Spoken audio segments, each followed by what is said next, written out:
राजस्थानी फ़िल्मों की अगर बात करें तो राजस्थानी फ़िल्में एक ज़माना था जब नीलू किसी समय पे फ़िल्मों में काम करती थी, लेकिन अब धीरे धीरे राजस्थानी फ़िल्मों का प्रचलन तो कम होता गया।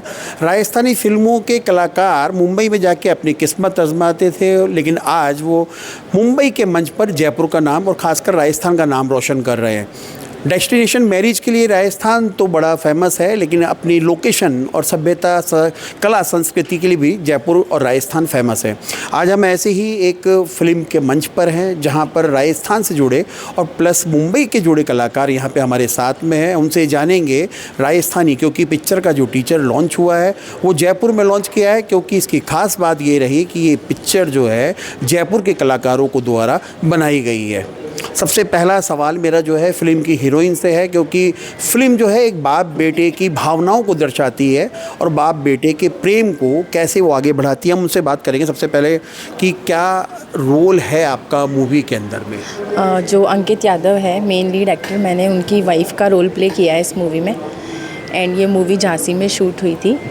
अच्छा, झांसी में आप खुद जयपुर से हैं, राजस्थानी फ़िल्में की हम बात कर रहे थे, तो क्या लगता है कि आपका ये पहला अनुभव है या इससे पहले भी आप कुछ सीरियल्स या फिल्मों में काम कर चुकी हैं? नहीं, ये मेरी पहली मूवी है जो समर्पित मूवी आ रही है। इससे पहले मैंने कोई भी किसी भी मूवी या किसी भी सीरियल में काम नहीं किया है। अच्छा, क्योंकि हमने फिल्म की अभिनेत्री से बात की, लेकिन हमें सबसे पहले डायरेक्टर साहब से बात करनी चाहिए थी। डायरेक्टर साहब, क्योंकि कलाकार आप लोगों ने बिल्कुल अपने रोल के हिसाब से, जो आपकी स्क्रिप्ट थी उसके हिसाब से आपने कलाकार लिए, तो जो कलाकार हैं वो अनुभवी हैं या गैर अनुभवी है, आपने नए कलाकारों को मौका दिया है? जी सर, हमने बेसिकली नए कलाकार तो नहीं कह सकते, ये बहुत ही अच्छे एक्टर्स हैं। जयपुर में मिस्टर नवीन श्रीवास्तव हैं हमारे जैसा, जो वो हैं सर हैं, तो उनकी एक एकेडमी है बॉलीवुड बाबा फिल्म एकेडमी नाम से। इकराम सर के फ्रेंड हैं वो, इकराम सर जो हमारे राइटर साहब हैं।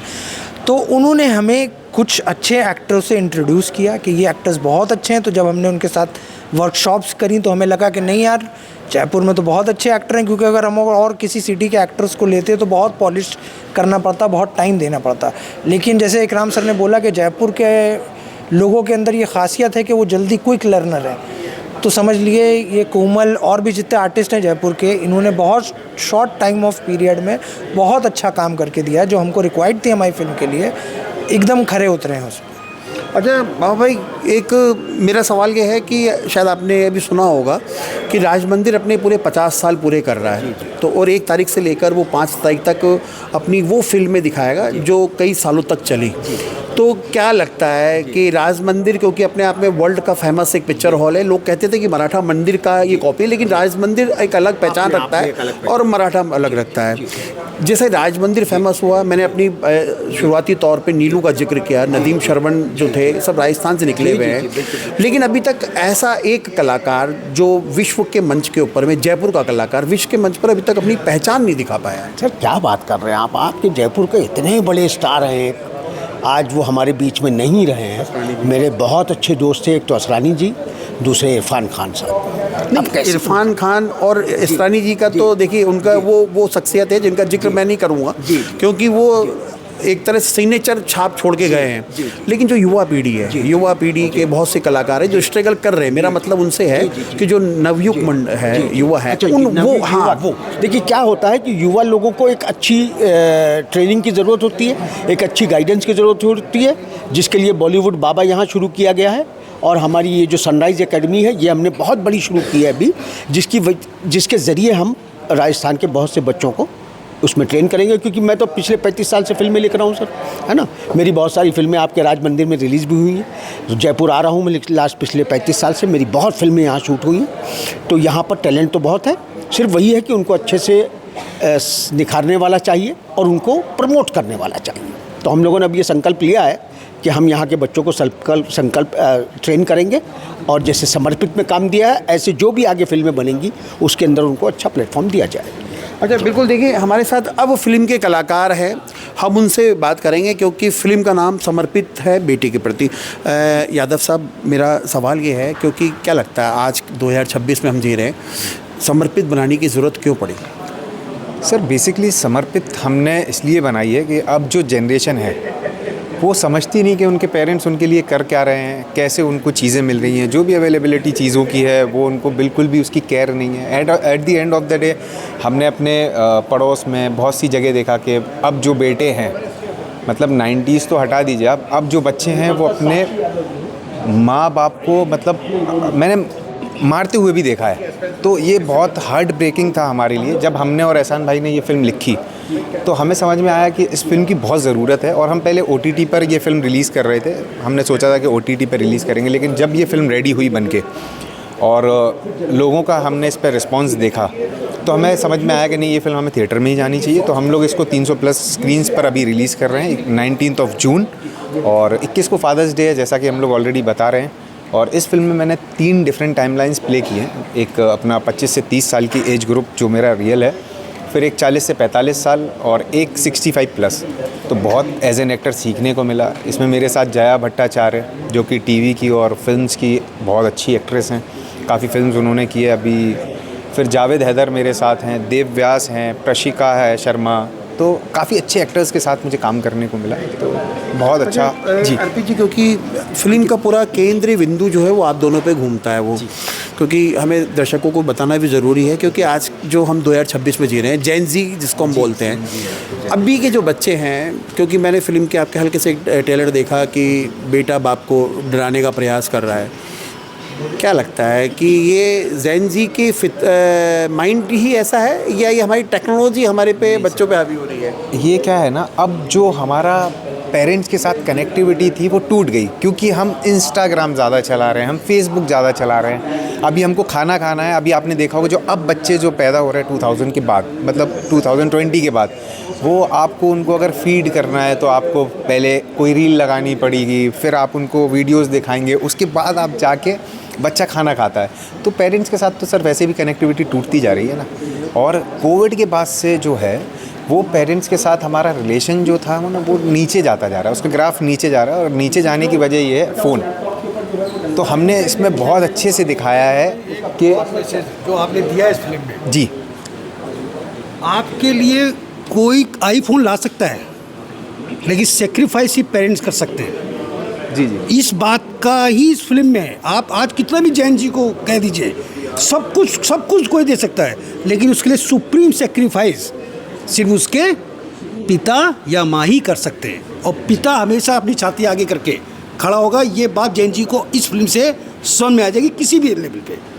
तो बेसिकली हमने इसमें ये दिखाने की कोशिश की है कि कोई भी जनरेशन हो, जब ये फिल्म आप देखने जाते हो ना, तो आप कनेक्ट कर लेते हैं कि आपके पेरेंट्स ने आपके लिए किया क्या है। एट दी एंड अगर जैसे आपका फादर नहीं बच्चा तो है, हमेशा ये कहता है आपने मेरे लिए किया क्या? तो इस फिल्म को देखने के बाद आपको पता चलेगा कि यार मेरे फादर ने मेरे लिए ये किया था। क्योंकि सर क्लाइमैक्स में आदमी जाके रो देता है, फिल्म में बिल्कुल ब्रेक डाउन हो जाता है कि नहीं यार मेरे पेरेंट्स ने मेरे लिए बहुत किया। क्योंकि मैंने ये फिल्म एज एन एक्टर करने के बाद जब मैं देखता हूँ फिल्म, तो मैं भी रो दिया। मैं ऑलमोस्ट कम से कम नहीं तो 25 बार फिल्म देख चुका, और 25 में से एक भी बार ऐसा नहीं हुआ कि मैं रोया नहीं हूँ। तो मैं फिल्म देख के रोता हूँ, मैं अपने फादर के साथ अपना कनेक्शन फ़ील करता हूँ। आज मैं कहता हूँ हर जगह जहाँ भी जाता हूँ कि मेरे पेरेंट्स ने, स्पेशली मेरे फादर ने बहुत स्ट्रगल किया है। और फिल्म देखने के बाद सर सबको समझ में आने वाला है। प्लीज़ फ़ोन छोड़िए, यही टाइम है, आप अपने पेरेंट्स को टाइम दीजिए। और रील्स कम देखिए, इसमें हमने ये मैसेज भी दिया है, रील्स कम देखिए, अपने पेरेंट्स से कनेक्ट कीजिए। वही मैं फिर बोलूँगा, you don't know what you have until you lose it. जब वो चले जाएंगे तो आपको उनकी कमी समझ में आएगी, आपको पता चलेगा कि यार वो क्या करके गए। तो इसलिए प्लीज़ अपने पेरेंट्स की रिस्पेक्ट कीजिए। और 19 जून को फिल्म समर्पित फादर्स लव देखिए, और 21 को फादर्स डे है, तो ये सेलिब्रेट कीजिए। Thank you. अच्छा, मेरा एक सवाल आपसे ये है कि अभी कुछ दिन पहले एक बच्चा जो है वो घर से भाग गया क्योंकि उसकी माँ ने उसे डांट पिलाई। अब वो कहाँ गया, वो शायद अभी पुलिस ढूंढ रही है। क्या लगता है, क्योंकि फिल्म बेटे और बाप के प्यार पे है समर्पित, क्योंकि फिल्म का नाम है समर्पित, आपका भी उसमें अहम रोल है, तो क्या लगता है कि जो आजकल की जो पिछले 3-4 साल से जो जिन लड़कियों की शादी हुई है, जो माँ बनी है, जो आपके जिन 15 साल के बच्चों की माँ है, जिसकी 10 साल पहले शादी हुई है, 15 साल पहले शादी हुई है, तो उनको क्या अपने बच्चे के साथ कैसा व्यवहार करना चाहिए? आपने फिल्म में कैसा व्यवहार किया अपने बच्चे के साथ में? मेरा इसमें कोई बच्चे के साथ कोई सीन दिखाया नहीं है, क्योंकि अंकित बताएंगे। मैं प्लीज़ इसको मैं एलेबोरेट करता हूँ, वरना सवाल गलत नहीं था। क्योंकि बेसिकली उससे फिल्म की कहानी खुल जाएगी, तो हम फिल्म की कहानी ना खोलते हुए इनका बॉन्ड इनके बच्चे के साथ अच्छा ही है, क्योंकि हर माँ का बॉन्ड बच्चे के साथ अच्छा ही होता है, तो इनका बहुत अच्छा बॉन्ड दिखाया हमने माँ और बच्चे का। मेरा एक्चुअली सवाल जो था, क्योंकि माँ की जो इसमें डिज़ायर थी वो बाप पूरा करता है। हाँ नहीं, मेरा जो सवाल, हाँ भी आपको जवाब देता हूँ कि आपने सवाल किया एक बच्चा यहाँ से चला गया है और पुलिस उसको ढूंढ रही है। सर वही रीज़न है ना, क्योंकि 90s में तो हम पिटते थे, माँ ने झाड़ू उठाई और मारा पीटा, जूता चप्पल जो साथ में हाथ में आया और वो अच्छी मार दी। देते हैं बच्चों को कि हमें बहुत डर लगता है आपको कुछ हो ना जाए। अभी हम इतना पैम्पर कर रहे हैं बच्चे को कि भाई स्कूल में आपको पिट तो नहीं रहे हो। पहले हमारे पेरेंट्स हमें लेके जाते थे, ये बच्चा है हमारा, टीचर को बोलते थे इनको ठीक कर देना। अभी क्या हो रहा है कि आप बच्चे को मारोगे, पेरेंट्स खड़े हो जाते लड़ने के लिए, वो बहुत गलत है। तो बेसिकली ओवर पैम्परिंग बच्चे की वो बहुत ख़राब है। ओवर पैम्परिंग मत करें। 90s में आप सब पिटे, हम भी पिटे हैं, बहुत ज़्यादा पिटे हैं, सर पिटे होंगे डेफिनेटली। तो ओवर पैम्परिंग मत करें और बाकी समर्पित देखने के बाद आप समझ जाएंगे 19 जून को। 77 पढ़ गया था। अरे थैंक यू सो मच। अब रुकिएगा आप। अच्छा डॉक्टर साहब, क्योंकि सवाल मेरा दोनों से ही थे, अब क्योंकि हम एक सवाल जो मेरा ये था, क्योंकि आप खुद मुंबई से आए हैं, क्या लगता है देश के अंदर में जो अभी फिल्में बन रही हैं, जैसे कि हम फिल्मों का नाम तो नहीं लेंगे, लेकिन वो एक तरह से एक पार्टी विशेष बन रही है, प्रोपेगेंडा फैला रही है, क्या लगता है कि अब जो फिल्म इंडस्ट्री है वो अपने मूल उद्देश्य से, जो एक पहले एक लोग गाने देखकर रोते थे, फिल्में देखकर रोते थे, लोग आज भी दिलवाले दुल्हनिया को याद करते हैं, लोग लता मंगेशकर की आवाज़ सुनने के लिए जो है आज भी रोते हैं, उनके पुराने गाने सुनते हैं, जो फिल्में पहले उपदेश दिया करती थी, लेकिन अब शायद वो नहीं आ रही है। अब तो लगता है किसी पार्टी विशेष का एजेंडा हो गया है। जी जी, तो मैं यही कहना चाहूँगा, देखिए सर, जो बॉलीवुड है ये एक बहुत बड़ा मीडियम है, क्योंकि इसको देख के आजकल के बच्चे बाल कपड़े जो पहन रहे हैं, जो उनका लुक बना रहे हैं, जैसे वो बातें कर रहे हैं, वो कहीं ना कहीं ये हम डिसाइड करते हैं। तो ये सारे मेकर्स का फ़र्ज़ है कि आप क्या परोस रहे हैं जनता को, हमारे भारत की। आप जो दिखाते हैं बच्चे वही फॉलो करते हैं, बड़े भी वही फॉलो करते हैं। अब जैसे 90s के टाइम पे बड़ी सी जीन्स पहनते थे, तो सब फिर 2000s में छोटी कर दी, एकदम पतली सी जीन्स पहनने लगे। अब वापस से वो चौड़ी सी, वापस वही फैशन आ गया। तो कहीं ना कहीं हम ये मीडियम जो है फिल्मों के द्वारा हम पूरे देश को कहीं ना कहीं बताते हैं कि क्या है। तो बाकियों को तो देखिए मुझे नहीं पता, मैंने एक ऐसी फिल्म बनाई है जिससे कहीं ना कहीं अच्छा, और मैं जितनी भी फिल्में लिखता हूँ, जैसे मैंने फिल्म ये मैंने ही लिखी है इसको बैठ करके, तो कहीं ना कहीं मैं ये चाहता हूँ कि अब जो भी लोग फिल्म देखेंगे वो इंस्पायर होंगे, क्योंकि लोग इंस्पायर होते हैं। तो मैं चाहता हूँ कि बच्चे देखें, इंस्पायर हों और अपने बाप को सराहें, अपने परिवार को सराहें और अच्छा काम करें। एक मेरा लास्ट सवाल है कि इस फिल्म में हम अगर कल्पना करें तो यही कह सकते हैं कि इसमें बाप और बेटे का प्रेम दिखाया गया है। जैसे एक फिल्म आई थी अक्षय कुमार और उसके बेटे की, जिसमें शायद हीरोइन तो मुझे ध्यान नहीं है, लेकिन शिल्पा शेट्टी थी शायद मेरे उसके अंदर में। तो इसमें बाप बेटे का प्रेम ही सबसे ज़्यादा दिखाया गया है। माँ का क्या रोल इसके अंदर में है हल्का सा? अगर नहीं, माँ का भी रोल है इसमें, लेकिन हमने फोकस एक्चुअली में सर बाप पे किया है, क्योंकि बाप को बहुत कम लोग, मतलब आप समझ नहीं रहे इमोशन। एक्चुअली इमोशन क्या है कि बाप को बेचारे को कभी नहीं निहारा गया। मैंने तो किसी फिल्म में ऐसे नहीं देखा जो बाप के ऊपर बनी हो, जिसमें सही में दिखाया गया हो कि हमारा बाप जो सुबह से निकलता है तो दिन भर वो कितना झेलता है, और फिर वो रात में आके मुस्कुराता है, अपने बच्चे के साथ भी खेलता है। हालांकि उसकी कमर दुख रही होती है, क्योंकि वो कहीं ना कहीं पैदल गया होता है, कहीं बाइक से गया होता है, कहीं गाड़ी से गया होता है, लेकिन वहाँ पर वापस आ करके अपने बच्चे को उठाता है, उसके साथ खेलता है, उसको भी उसका टाइम देता है, उसको अपनी बीवी को भी अपना उसका टाइम देता है। मतलब वो अपने लिए जीना छोड़ देता है। तो कहीं ना कहीं एक दिन निकालें आप लोग और बाप को सराहें सर। मैं यही पूरी शूटिंग के जयपुर में भी या राजस्थान में भी हुई है? नहीं सर, हमने जयपुर में शूट नहीं किया था, क्योंकि हर फिल्म की एक डिमांड होती है हर स्क्रिप्ट की, तो जयपुर में नहीं हुई थी। बाकी हमने अपनी काफ़ी मूवीज़ यहाँ पे की हैं, जैसे भूल भुलैया 2 भी हमने की थी यहाँ पर, उसमें भी मैं एज एन एसोसिएट डायरेक्टर था। तो कहीं ना कहीं राजस्थान बहुत खूबसूरत है, लेकिन यहाँ के कलाकार बहुत अच्छे हैं। मैं डेफिनेटली अपनी सारी मूवीज़ में ये लोग, हमारी जो टीम बन गई पूरे राजस्थान की, यही हम कैरी फॉरवर्ड कर रहे हैं मुंबई में भी और जहाँ पर भी हम शूट करेंगे। एक बार आगे भविष्य में कोई राजस्थानी फिल्में बनाने का आपका है कुछ? डेफिनेटली सर, मैं चाहता हूं कि मैं कोई अच्छी राजस्थानी फिल्म बनाऊं, एक अच्छी कहानी बनाऊं, क्योंकि मुझे राजस्थान की कहानियां बहुत पसंद है। मैं बचपने से देखता हुआ आ रहा हूं, क्योंकि राजस्थानी टच ही अलग है, फिल्म ही अलग होती है, यहाँ की खुशबू ही अलग है कहीं ना कहीं। तो मुझे अगर मौका मिलेगा मैं डेफिनेटली राजस्थानी फिल्म ज़रूर बनाऊँगा सर। Thank you. तो बिल्कुल देखिए, ये हैं समर्पित फिल्म के डायरेक्टर, और इन्होंने जो फिल्म बनाई है उसको विशेषकर बाप बेटे के प्रेम पर आधारित दिखाई गई है। इनके कलाकार जितने भी हैं वो सब जयपुर से ही संबंध रखते हैं। हम अपने दर्शकों को बता दें कि जयपुर के कई कलाकार भारतीय मंच पर और ख़ासकर विश्व के मंच पर अपनी पहचान स्थापित कर चुके हैं। चाहे वो इरफान खान हो, चाहे वो असरानी हो, चाहे वो ईला अरुण हो, ऐसे बहुत सारे तमाम कलाकार हैं।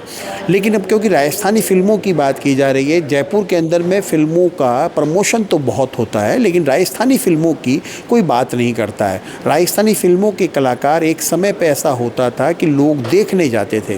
राजस्थानी फ़िल्मों के गाने आज भी कहीं ना कहीं किसी शादी में या पार्टी में बजते ज़रूर दिखाई देंगे, लेकिन राजस्थानी फ़िल्मों को जो मंच मिलना चाहिए था वो शायद अभी तक नहीं मिल पा रहा है। सूबे के मुख्यमंत्री, चाहे वो पूर्व मुख्यमंत्री अशोक गहलोत हो या भजन लाल शर्मा हो, वो लगातार फिल्म सिटी की बात तो कर रहे हैं, क्योंकि कुछ दिन पहले बॉलीवुड एक्टर अक्षय कुमार भी उनसे मुलाकात करके गए और फिल्म सिटी की रूपरेखा पे बात की गई। हम अपने दर्शकों को ये भी बताना चाहेंगे, हम आपके कौन के डायरेक्टर सूरज बड़जात्या हो या केसी बोकाडिया हो, ये भी राजस्थान से ही संबंध रखते हैं। इन्होंने भी भरकस प्रयास किए राजस्थान में फिल्म सिटी बनाने को लेकर, लेकिन अभी तक वो मूल रूप नहीं ले पाई है। लेकिन हो सकता है कि समर्पित फिल्म जो बाप बेटे के प्रेम पे बनी है, ये फिल्म शायद सरकार और सरकार के जो जयपुर के और राजस्थान के लोग हैं उनमें एक भावना पैदा करे और बाप बेटे के प्रेम को और दर्शा सके। कैमरामैन जयपाल सिंह राठौड़ के साथ Manoj Sharma, news watch India, Jaipur.